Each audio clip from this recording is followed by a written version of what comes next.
Welcome once again to Living in the 21st Century. Joining me today is Professor Maksym and Professor Oleg. They're both from the Ukraine, and we're here to discuss humanitarian needs and our venture together moving forward in raising funds for the Ukraine. So Professor Maksym, last conversation we had, we spoke about the importance of water for humanitarian needs and so forth in Ukraine. Could you just explain to us the essentials of that right now and the urgency of it, that investors here in the U.S. can make preparation or get involved in doing that? Hello, Errol. Hello, everybody, viewers. I would like to split this question to me and to Oleg because he knows, he will add some information. So general information, yes. During last 11th, soon they're going to be first anniversary of full-scale invasion of Russia, because the war is going on for almost 9 years already.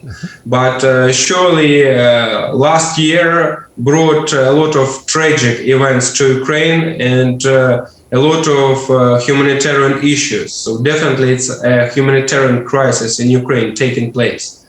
And one of the key issues, unfortunately, is drinking water. So water supply, because as you know, with the help of that huge, massive airstrikes, missiles attacks, Russia is ruining now critical infrastructure of Ukraine. And it's not about electricity, but as well concerns water supply, because when the electricity is off, then there is no water. And as you know, people can survive for a month without food, but without water, not more than a week. And that's the problem, because millions of Ukrainians now suffer from it. They don't have any water. For example, Kherson, the only administrative center Russians managed to occupy, when they fled, now they keep shelling it and people don't have water. So there is a Dnipro River, huge one, but it's not purified. So therefore, one of the key goals of our foundation, charity foundation, Rebuild Ukraine, Oleg is the president of, is now to supply people with water, drinking water. So Oleg will tell now a few words. He's a constructor himself of water purification station. And with the help of American organization, we created already 4 of them, supplied to Bucha. Everybody knows that tragedy of it, yes. Oleg will tell a few more words about it. Значит, Олег, рассказывай, проводи уже про... Да, реализованный. Да, рассказывай, я буду переводить. Да, действительно, по итогам прошлого года, 2022, изготовлено и поставлено 5 установок по очистке воды. Установлено в Буче, установлено в Кривом Роге, установлено в Николаеве. Сейчас устанавливается город Макаров. И следующий будет, скорее всего, город Чернигов. То есть на 5 установок нам удалось собрать и изготовить, и подарить эти системы очистки воды.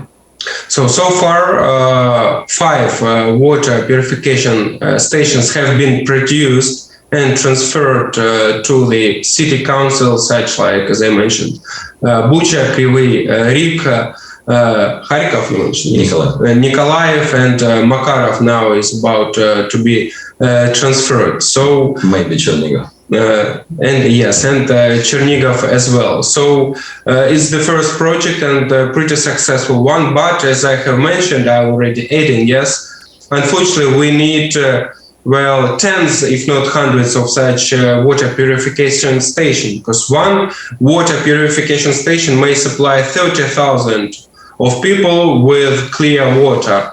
And that's the best goal. And the most important, it is twice less expensive than their equivalents in Europe, though the materials, everything is brought from there. So that's a very big plus, and therefore it is sponsored also by some American organization, RDI, yes, sponsored the production of these 5 stations.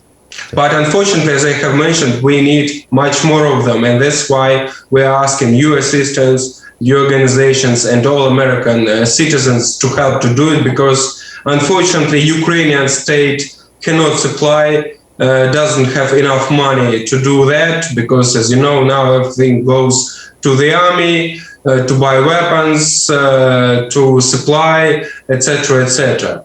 So it's a very important, that's why we are asking American citizens and asking you to assist us to raise money and to produce these stations for people not to suffer, as you know, me and Oleg, we both come from Mariupol, the city absolutely destroyed by Russian occupants. Was tragedy. His father died there because he couldn't have medical assistance. He used to be my coach of boxing. Yes, it was a tragedy also for me, and that's why we decided to join our efforts to help people, because we know how people suffered because they didn't have water. As I mentioned, firstly, after they ruined critical infrastructure, people didn't have any water. They were drinking from ponds, from the river.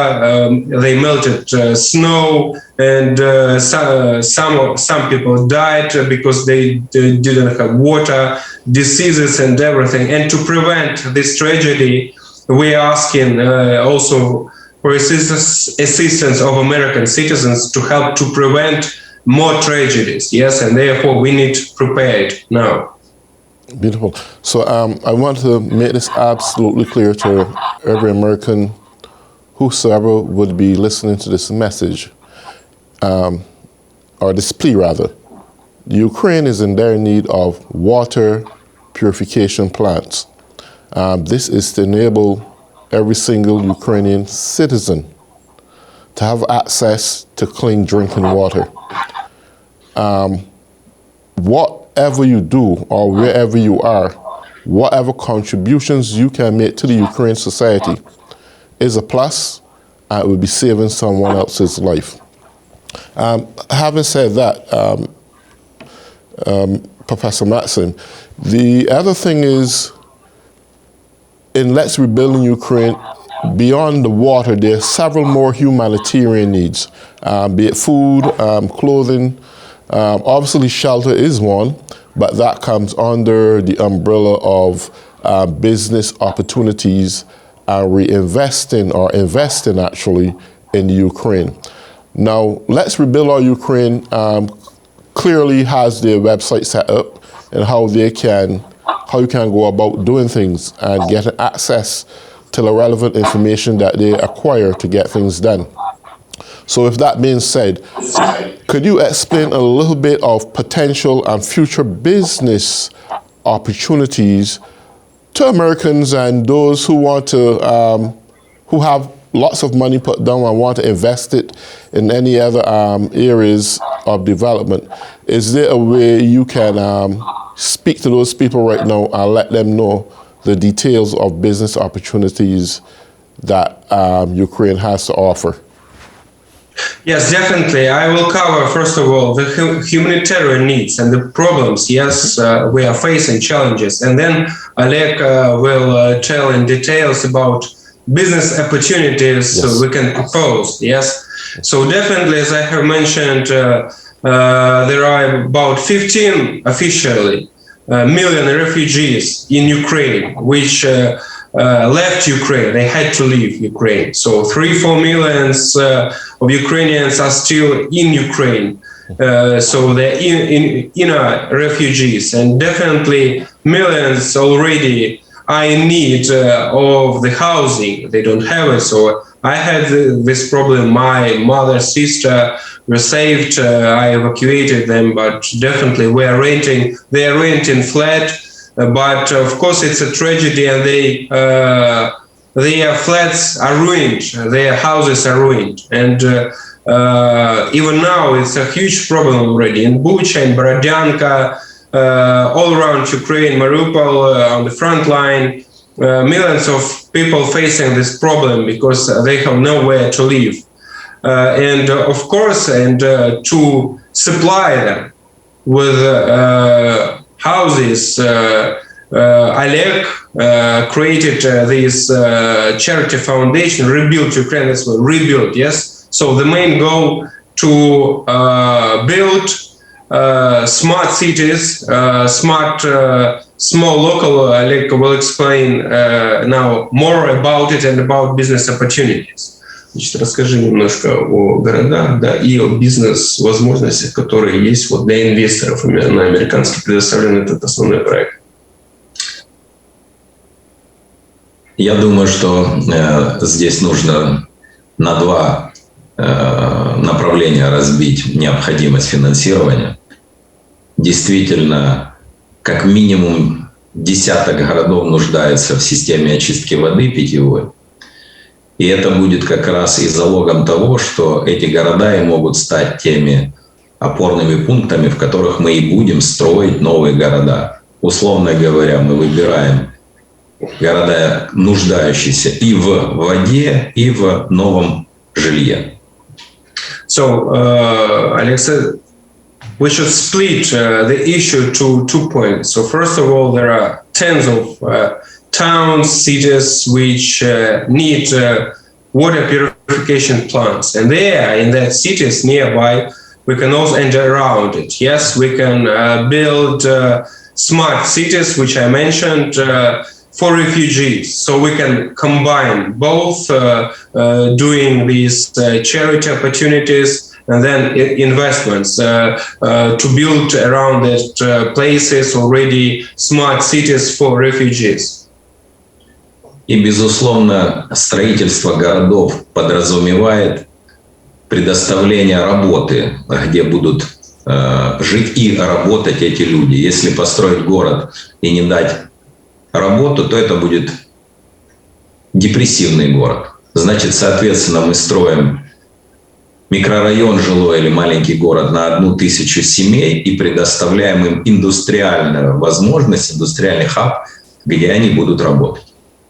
So definitely when we build these smart cities, towns to be correct, yes, for example, one for thousands of families. So definitely these people, these refugees, will need to work, a place to work, yes, because otherwise it would be depressive. So we should also supply them with job opportunities.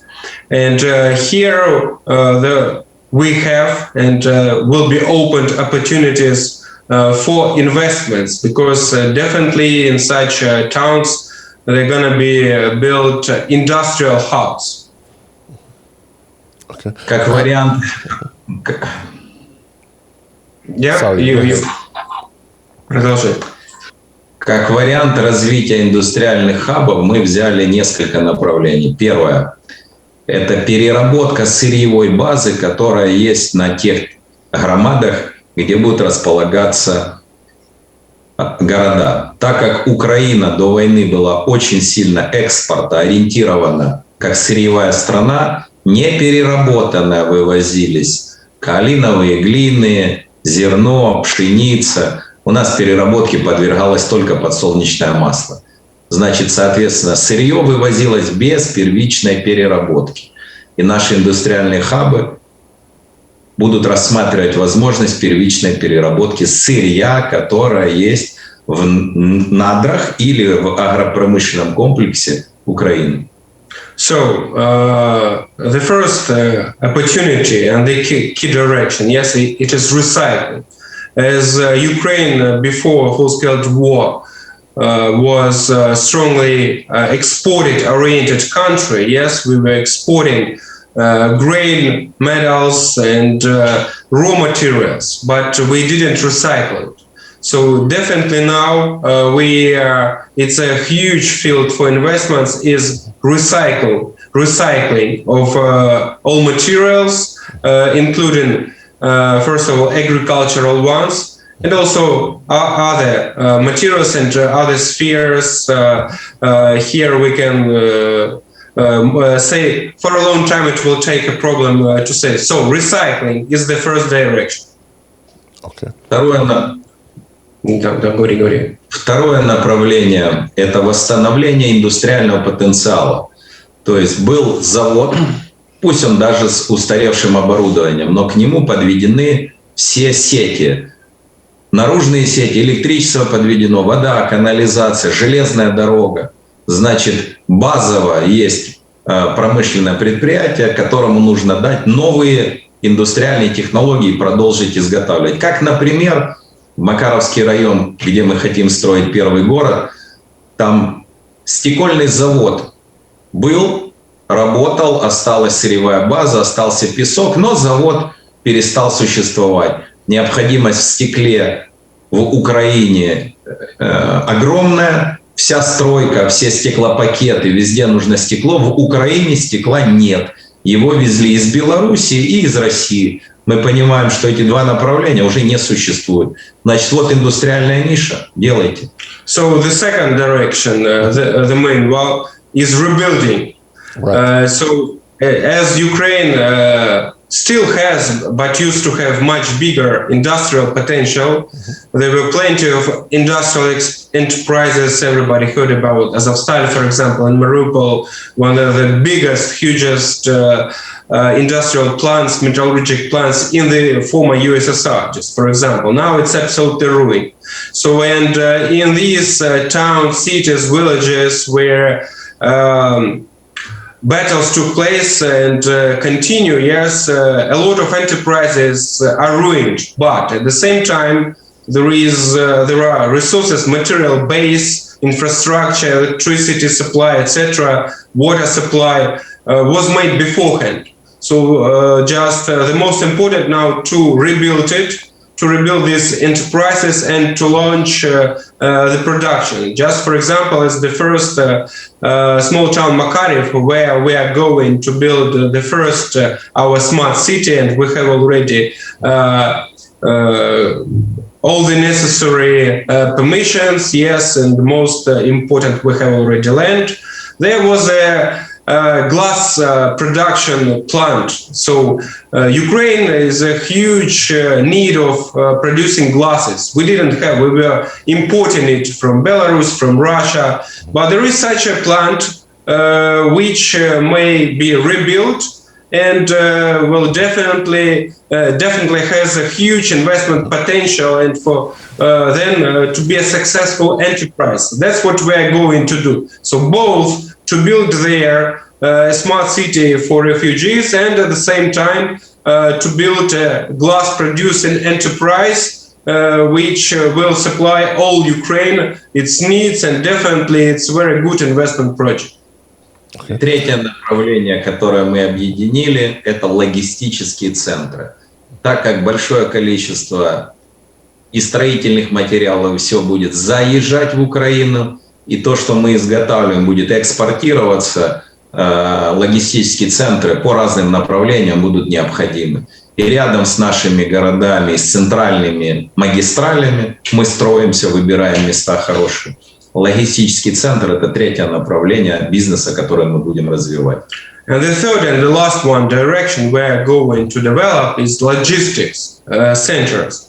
Because definitely when the war is over and already it's highly in need, yes, to rebuild Ukraine, to supply refugees with houses, etc., etc. So definitely we'll be importing a lot of materials outside Ukraine, because here industry infrastructure is ruined, and we cannot supply all these needs before we rebuild these new enterprises. So definitely, and the third direction is making these logistics centers all around Ukraine, and also, as Oleg mentioned, just we are going in that places, towns where we are going build, rebuild enterprises, and then with the help of these logistics centers, both will be importing and bringing materials from which we are going to build these towns, and also to export production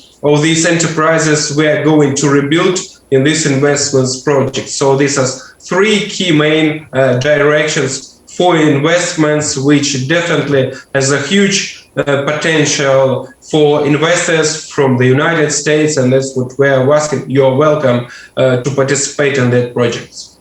Okay. Categorically,